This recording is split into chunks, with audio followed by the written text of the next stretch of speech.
End gold buyers మీ కష్టాల్లో నమ్మకమైన మీ ఆత్మీయ నేస్తం. కొద్దిగా అభిప్రాయ భేదాలు తప్ప మనస్పార్థల పదం వేరు, అభిప్రాయ భేదాలు వేరు.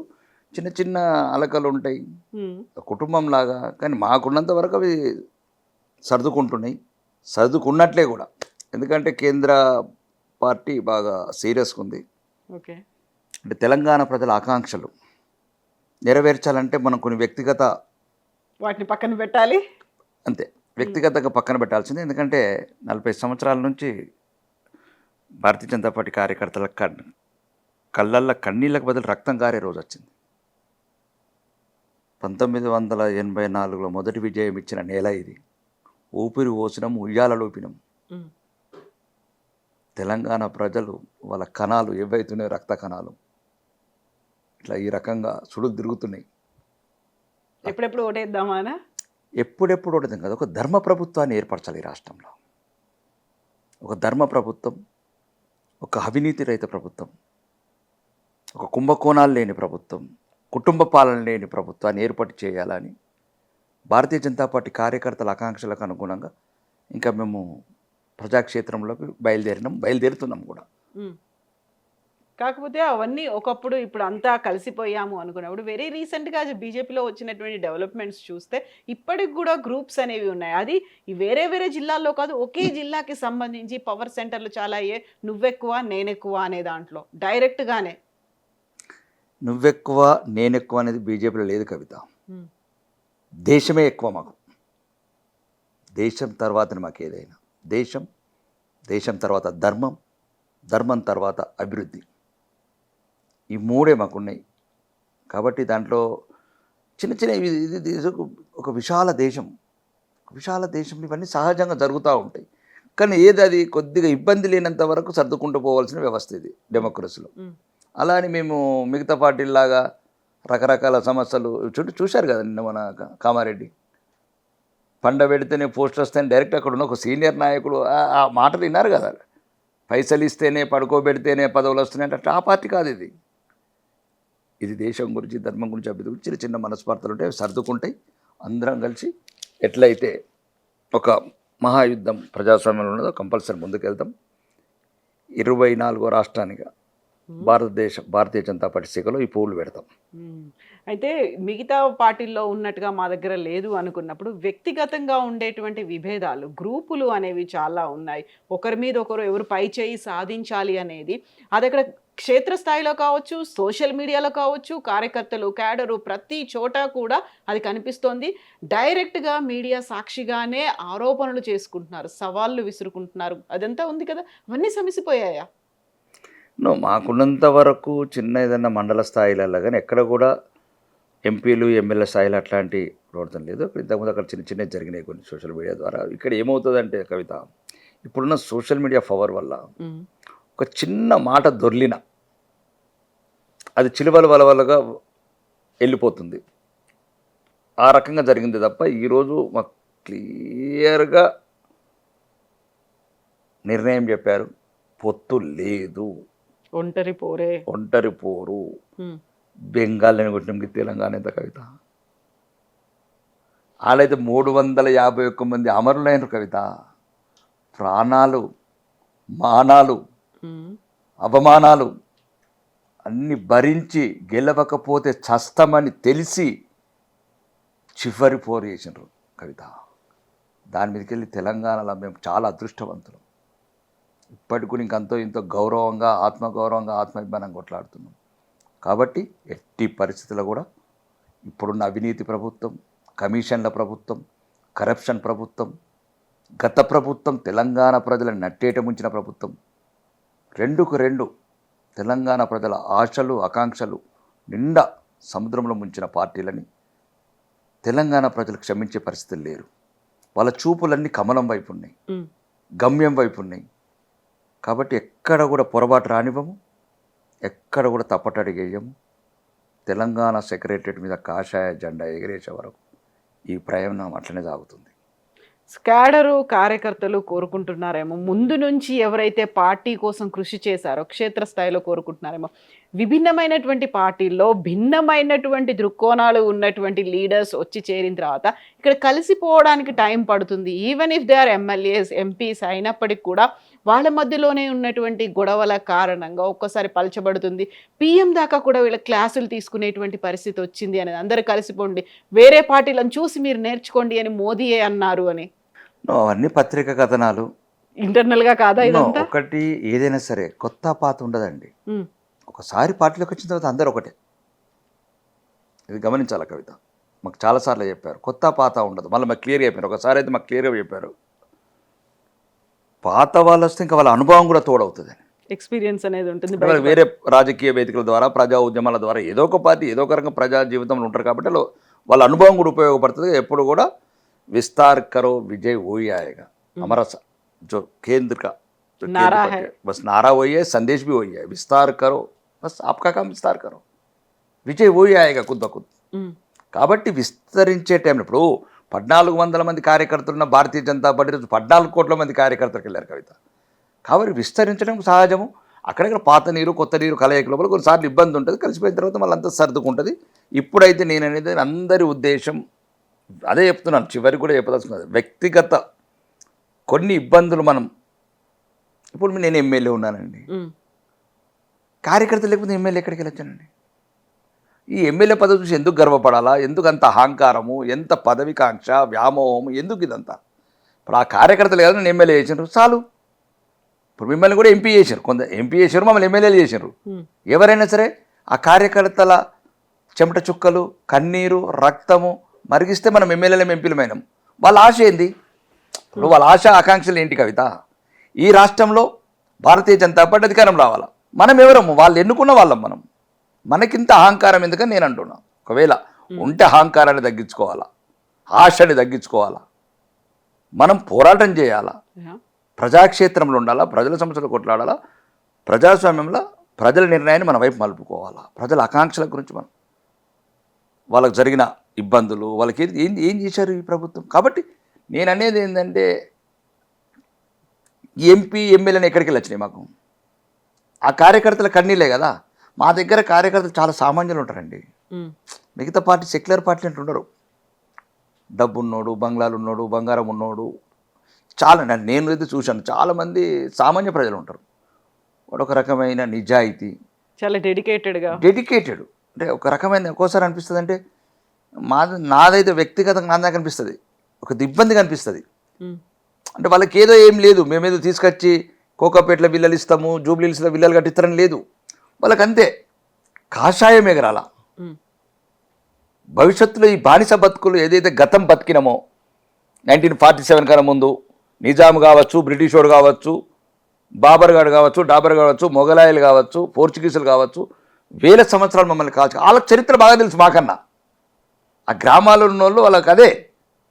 అంటే ఈ జాతి ఎప్పుడు మళ్ళీ బానిసత్వంలోకి వెళ్తుందో కాబట్టి ఒకసారి కాషాయ జెండాను ఎగిరేసుకుంటే ఇంకా తెలంగాణ మొత్తం సెట్ చేసుకోవచ్చు. దీంతో పాటు అవినీతి లేని అభివృద్ధిని సాధించవచ్చు.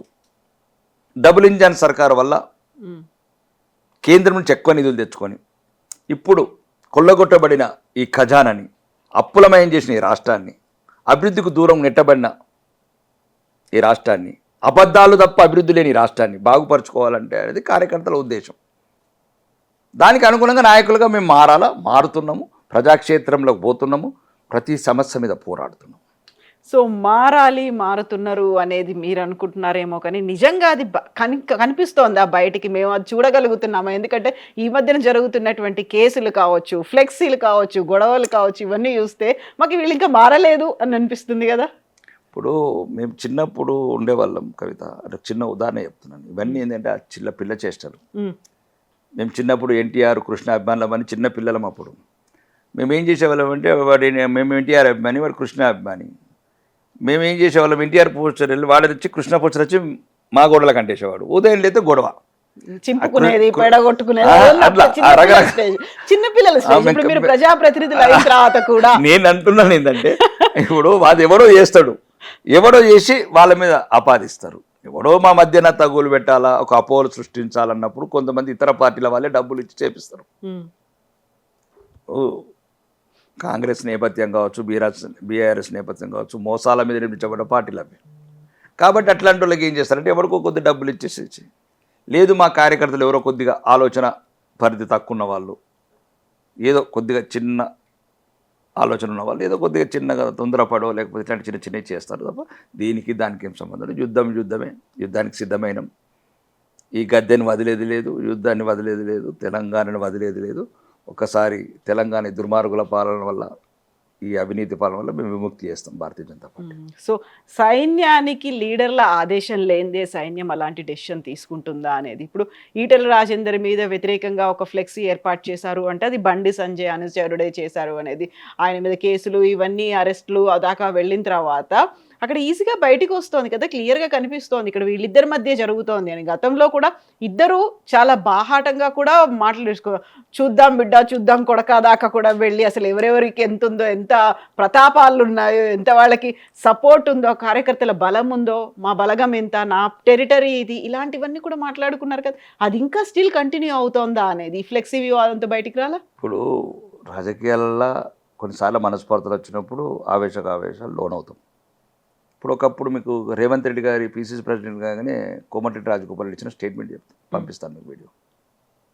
సహజం, అప్పుడున్న ఆవేదనలో ఆవేశంలోనూ కొన్ని సంఘటనలు, కొన్ని అన్పార్లమెంట్ లాంగ్వేజ్ వర్డ్స్ అన్ని యూజ్ చేస్తారు. కానీ మేము కూడా అది ఎలా జరిగింది ఏం జరిగిందని ఇప్పుడైతే అట్లాంటి పరిస్థితి లేదు. 15 రోజుల కింద అయిందే కదా ఈ విషయం. లేదు, అది మీరు చెప్పింది ఫ్లెక్సీ అనుకుంటా. ఫ్లెక్సీ ఎప్పుడు 15 రోజుల కింద. అది పాపం బండి సంజయ్కి సంబంధం లేదు. అది కింద స్థాయి కార్యకర్తలు ఏదో ఊహించుకుంటారు, మాకు అడ్డొస్తున్నాడు, లేకపోతే మొన్న ఏదో జరిగిన సంఘటనకు వీళ్ళే కారకులు. ఇవన్నీ అపోహలండి. మా దాంట్లో బండి సంజయ్ కానీ, అరవింద్ కానీ, ఈటల రాజేందర్ కానీ, రఘునందన్ రావు గారు కానీ మొత్తం ఎంటర్గా ఒక అందరు ఆలోచన విధానం ఒకటే. అందరూ కూడా ఒక రకమైన ఐడియాలిస్టులు ఉన్నారు. ఇప్పుడు ఈటల రాజేందర్ కావచ్చు, ఒక్కొక్కరు ఒక నేపథ్యం ఉంది. ఉద్యమకారుడు, 10 ఏళ్ళు మంత్రిగా ఉండి కరోనా టైంలో తన ప్రాణాలకు తెగించి తెలంగాణ ప్రజల హాస్పిటల్ కావచ్చు, కరోనా అప్పుడు ఆ ఇష్యూస్లలో చాలా జాగ్రత్తలు తీసుకున్న మంత్రి ఆయన. ఆర్థిక శాఖ మంత్రిగా జిఎస్టీకి చాలా సహాయ సహకారాలు ఉంది. అట్లా ఉద్యమకారుడు, వాళ్ళొక సౌమ్యుడు కాబట్టి ఉంటారు రాజకీయాలలో కొందరు. బండి సంజయ్ గారు, ఆయనకున్న ఒక ఉద్రేక స్వభావం, ఈరోజు ఒక జాతి అంటే తెలంగాణ ప్రజల్ని ఒక రూతలించిన నాయకుడు. అరవింద్ గారు, ఆయన చతురతతోని. రఘునందన్ రావు గారు తెలుసు మీకు, ఇంకా ఒక మేధావి, ఏ సబ్జెక్ట్ అయినా అనర్గళంగా మాట్లాడే ఒక నాయకుడు. మా దాంట్లో నాయకులు ఎక్కడ లేరండి. కానీ ఒకటే, కొన్నిసార్లు ఏమవుతుందంటే ఇప్పుడు మైనారిటీలను రెచ్చగొట్టడం, బుజ్జగింపు రాజకీయాలు, భారతీయ జనతా పార్టీ మీద విషం చిమ్మటం, ఇవన్నీ వల్ల కొన్నిసార్లు ఇబ్బందులు అవుతాయి. ఆ విషయం చిమ్మట్లో భాగమే మీకు వచ్చిన ఫీడ్బ్యాక్. అంటే ఎక్కడెక్కడ భారతీయ జనతా పార్టీకి అగ్నెస్ట్గా చాలా రకాల శక్తులు పనిచేస్తాయి. సెక్యులర్కి ఆ ప్రాబ్లం లేదు. అగెనిస్ట్గానా ఇంటర్నల్గా కూడా పనిచేస్తున్నాయా అనేదే. నువ్వు ఇంటర్నల్గా ఉంటే అండి అన్ని పార్టీలు ఉంటాయి. రేవంత్ రెడ్డి ముఖ్యమంత్రి ఉండాలని ఎవరికి ఇష్టం లేదు, అలా ఉంటున్నాడు. రాహుల్ గాంధీకి ఇష్టం లేదు, వీళ్ళేం చేస్తారు? వీళ్ళు చాలాసార్లు ఇబ్బంది పెడతారు ఆయనని. ఆయన పక్కన ఉంటే కూడా లేవరు. గౌరవనీయ ముఖ్యమంత్రి వస్తే ఆ పక్కన ఉంటే లేవరు, ఆయనను పట్టించుకోరు. అసలు ఆయన ముఖ్యమంత్రిని పట్టించుకోరు. అయినా కానీ ముఖ్యమంత్రి ఆయన్నే. ఉంటాయి ఇంటర్నల్ అన్ని పార్టీలలో ఉంటాయి. కాబట్టి మా దాంట్లో కూడా ఒకటో అలా కూడా ఉన్నా కానీ అవన్నీ సంసిపోయినాయి. ఇంకా సంసిపోకపోతే కేంద్ర పార్టీ చూసుకుంటుంది. ఒకవేళ సంసిపోకపోతే ఆవిడ బెదిరించాలా, లొంగ తీసుకోవాలా, భయపెట్టాలా, ఏం చేయాలి, సామధాన భేద దండోపాయాలు అంటారు కదా, అవన్నింటినీ ప్రయోగిస్తుందా ఇప్పుడు బీజేపీ? 100%. ఇది వ్యక్తుల గురించి పుట్లే పార్టీ. ఎవరో ముఖ్యమంత్రి కావడానికో, ఎవరో రాకేష్ రెడ్డి మంత్రి కావడానికి పుట్టలే భారతీయ జనతా పార్టీ. భారతీయ జనతా పార్టీ దేశ అభివృద్ధి గురించి పుట్టింది, విశ్వంలో విశ్వఖ్యాతి ఎగరేయాలని పుట్టింది. ఈరోజు చూశారు కదా భారత విదేశాంగ మంత్రి ఎట్లా మాట్లాడుతున్నాడు యూరోప్లో. అది అనువనువున ఒక దేశం మీద అభిమానం నింపుకున్న ఒక విదేశాంగ మంత్రి మాట్లాడే మాటలు అవి. కాబట్టి అందరికీ అట్లాంటి మీరు అన్న రోజు వచ్చేస్తే ఎవ్వరికి కూడా వదిలిపెట్టేది ఉండదు పార్టీ. ఇది కార్యకర్తల పార్టీ, కార్యకర్తలే ముఖ్యం. కాబట్టి ఎక్కడన్నా చిన్న చిన్న సర్దుకోకపోతే సర్దేసి అన్ని సెటిలైట్ చేస్తారు. అన్ని చోట్ల చేసినారు, సెటిలైట్ చేసినారు. అస్సాంలో చేసినారు, బెంగాల్లో చేసినారు, హర్యానాలో చేసినారు. మహారాష్ట్రలో చేసారు, అన్ని చోట్ల సెటరేట్ చేసారు, ఇక్కడ సెటరేట్ చేస్తారు, పెద్ద పనేం కాదండి. కానీ నేను అనేది ఏంటంటే ఏదేమైనా ఇంకా అవి సమసిపోయినాయి, సమస్యలను సమసిపోయినాయి. ఇంకా మేము అనుకుంటున్నాం ఏంటంటే ఒక కార్యాచరణ ప్రధానమంత్రి గారు వచ్చి నిర్దేశం చేశారు. ఇక్కడ మొత్తం అవినీతి, ఆర్ఆర్ ట్యాక్సు, ఆకాశంలో తార చుక్కలు చూపించారు, తెలంగాణ ప్రజల్ని మోసం చేశారు. ఇవన్నీ మనం ప్రజలకు ప్రజా ఉద్యమాలు, ప్రజాక్షేత్రంలో ఇట్లాంటి విషయాలల్లో ముందుకెళ్తాం. అన్నిటికన్నా ముఖ్యం తెలంగాణ ప్రజల ఆకాంక్ష. బీజేపీ వైపు చూస్తున్నారు. ఓకే, బీజేపీ ఇప్పుడు మీరు ఒక మాట అన్నారు, పాపం బండి సంజయ్, ఆయనకి ఏం తెలియకపోయి ఉండొచ్చు. పాపం అన్నారంటే ఆయన ఆయన మీద పాపం అభిమానం ఏమైనా ఉందా లేకపోతే అట్లా? నాకు అతను ఎక్కువ తెలియదు కూడా బండి సంజయ్. నాకు అందరు 8 మంది ఎంపీలు, ఇంకా నాకు అరవిందే కొద్దిగా ఎక్కువ. ఎందుకంటే అరవింద్ ద్వారా మీ జిల్లా కాబట్టి, అరవింద్ ద్వారా నేను బీజేపీలోకి వచ్చాను కాబట్టి అభిమానం ఉంటుంది. అంటే అనవసరంగా బదనాం చేస్తున్నారు అనేది నేను అనేది ఏంటంటే పాపం అంటే మా తెలంగాణలో ఊత పదం అది. పాపం అంతే. ఇంకా పాపం అంటే మొత్తానికి శని చుట్టుకుంటుందని అంటారు, కానీ అది నాకు చుట్టుకుంటుంది ఎట్లా. జనరల్గా నాకు రొటీన్గా అలవాటు ఎవరన్నా అయ్యో పాపం శని చుట్టుకుంటా వదిలించడానికి కూడా ఉంటుంది కదా, ఏదో ఒకటి దానికి రెమెడీ చెయ్యొచ్చు. నేను ఒకటే చెప్పానండి, భయం లేని బతుకున్నది, బానిసత్వం లేని బతుకున్నది. చావు నేను ఇష్టపడతా కానీ బానిసత్వం ఇష్టపడను. నేను ఒకటే జన్మనండి, మళ్ళీ జన్మ అంటూ లేదు. ఉంటే నాకు తెలియదు, ఈ జన్మలో నేను ఎవరికో బానిసగా బతకదలుచుకోలేదు. కాబట్టి నేను చెప్పదలుచుకున్నది అంటే నాకున్న ఒక ఊత పదం అయ్యో పాపం అనే ఒక పదాలు వాడుతాను తప్ప నేను అనేది ఏంటంటే అనవసరంగా బ్లేమ్ అవుతారు ఒక్కోసారి. అది ఎవడో పోస్టర్ అనిపిస్తుంది నేను అనుకుంటున్నాను.